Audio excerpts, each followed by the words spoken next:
Hello, I am Chris Pickard. I am Director of Body Imbalance in Hertfordshire. And today I am going to reveal the truth about genetics, your genetics and your health, or more precisely, genetic testing and your health. Things like 23andMe, DNAfit. And there's a lot of DNA tests out there and it sounds great, but there's a big problem. And don't take my word for it, take the word of Dr. Tim Spector. And you're going to want to stay to the end because I've got some great resources for you to make your health better and easier, far more cheaply than going out and getting some genetic tests. Okay, and you're going to know why as you go through this. So who is Dr. Tim Spector? You don't need to know about me, you need to know about this guy. Dr. Tim Spector is one of the top most cited medical scientific authors on the planet. He's got over 800 papers published himself, but other people cite him. He's currently head or set up the British Microbiome project or something along those lines. He's done one of the largest twin studies on the planet, and this is where he gets a lot of genetic information from. And he's also done something called the Predict study, which we're going to go into in a moment. So first of all, genetics. Well, Dr. Spector, he has done lots of testing and has looked at lots of identical twins and also non-identical twins and people who aren't twins as well. Now, the thing about identical twins is they have identical genetics. And so if there's a huge amount of truth in the idea that your genetics are what makes you healthy or not healthy, then all twins should come up with the same results. And they don't. Okay? It was found that you could feed a food to one twin and the same food in the same amount to the other twin, and they could have different results in their bloods.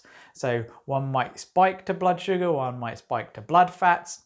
The fact is that even though they were 100% identical genetically, they had different effects with the food that they put in their body. And so through his other studies, he's tried to find out why this happens. But here's the thing, okay? He found that your genetics, okay, only accounts for a maximum of 20% of your health. Now you may think, okay, well that's a fifth, that's a substantial amount, and you'd be right. But here's the thing. Of all of this, about 20% of genetics, they're only guessing at the moment, okay, only about 5% of the however many genes that you need to predict this, only 5% of these are measurable. So when you're having like a DNAfit test and it's telling you about your caffeine metabolism or your maybe increased need for vitamin C, or you're looking for one of the old 23andMe ones, you're only looking at 5% of the 20%. So not very much. And while it's true that, 1 in 100 or 1 in a few hundred people through that genetic testing may have an incredible, insightful breakthrough, that might be that 5% of 20% that makes the difference. Even genetic testing, there are people who've gone out and they've bought multiple genetic tests and they've had different results back from them. So even though genetic testing is going to lead to a lot of good information, and it may be the thing that promotes you to go and have a good and extra healthy diet. It may be the thing that kicks your butt into gear. At the moment, according to one of the top genetic researchers on the planet, it's just not worth it.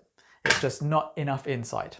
So, what has Dr. Tim Spector found are the things you really need to pay attention to? Well, according to the Predict study, 30 is the magic number, okay?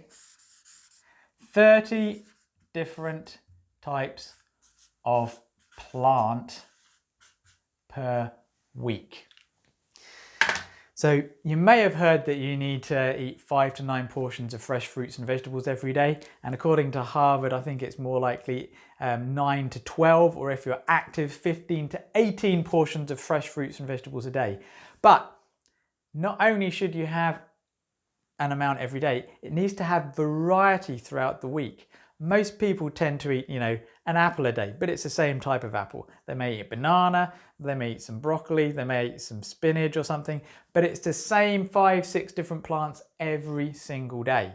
You need 30 different plants throughout the week.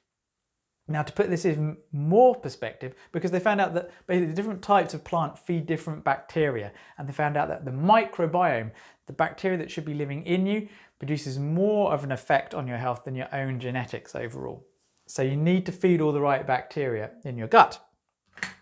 But to put this into perspective, the Victorian diet had over 100, maybe even 150 different types of plant throughout the year. Maybe not put throughout the week, but throughout the year.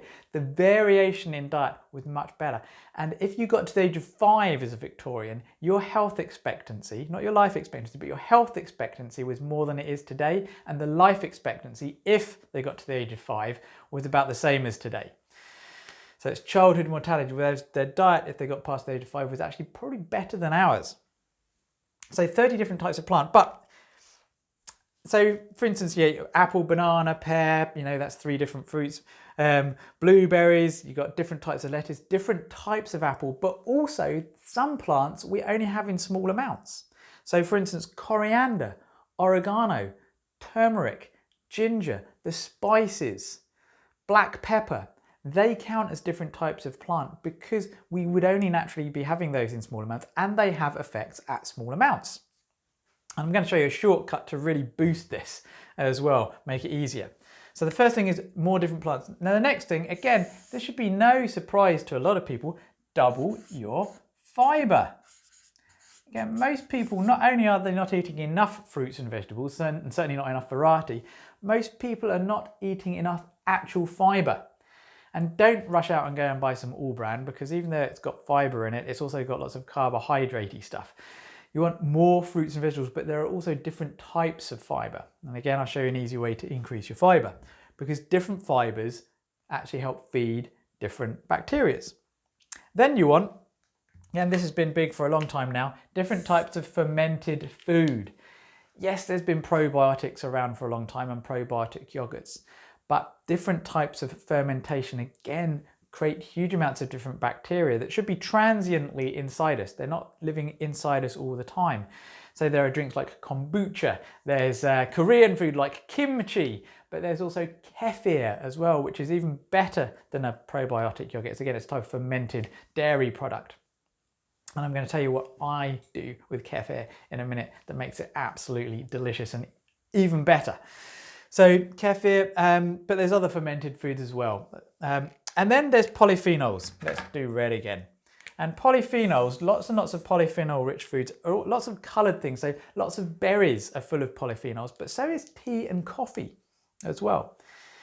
And these are sort of the big 4 things that the Predict study showed that these are the things that really make a difference in your diet. Not necessarily carbohydrates and sugars, but aiming for lots of variety of plants, more plants generally and more plant fibre, fermented foods and polyphenols. So lots and lots and lots of different colour. Now, to make this all a lot easier for you, I'm going to show you 2 things that I use, but there are lots of different options out there. But also look out for the link, because I'll give you a link to my blog post where there's more from Dr. Spector and some recipe guides and things like that as well. So look out for the links. So one of the things that I use in the clinic, which contains 40 different fruits and vegetables and probiotics and enzyme types, something called Fruits and Greens from a company called Nutridyne. Also, Nutri Advanced UK do their superfood as well, and it's the same thing, just a different packaging on. There are a number of these different superfood mixtures around. I like this one because it actually tastes delicious. There's lots of different flavors, berry flavored, blackcurrant flavored, there's even chocolate flavored one as well. And add this to kefir or just water, and it makes kefir fantastically fruity flavored. But also, you can get different fibres. This just happens to be the same company. This one contains some rice bran powder, psyllium husk powder, apple fruit powder, oat powder, and organic isomalto oligosaccharides, which is a type of fibre that tastes sweet as well. And so you can just take something like this, some extra fibers, put it in with the delicious superfood powders, put it in with your kefir, and you basically get a lot of this all together. Well, you get all of that kind of, because these things are polyphenol rich, these superfoods. If you add it to kefir, you've got fermentation, you've increased the fiber, and you've certainly got lots of different types of plant. Not that this counts for 40 for you, okay? Sorry about that, but it will help you increase what's going on. So have a look at the links, watch some more videos, learn more about the PREDICT study and Tim Spector. Go to bodyimbalanceuk.com/blog for more information, and don't forget to subscribe to the channel and be magnificently healthy.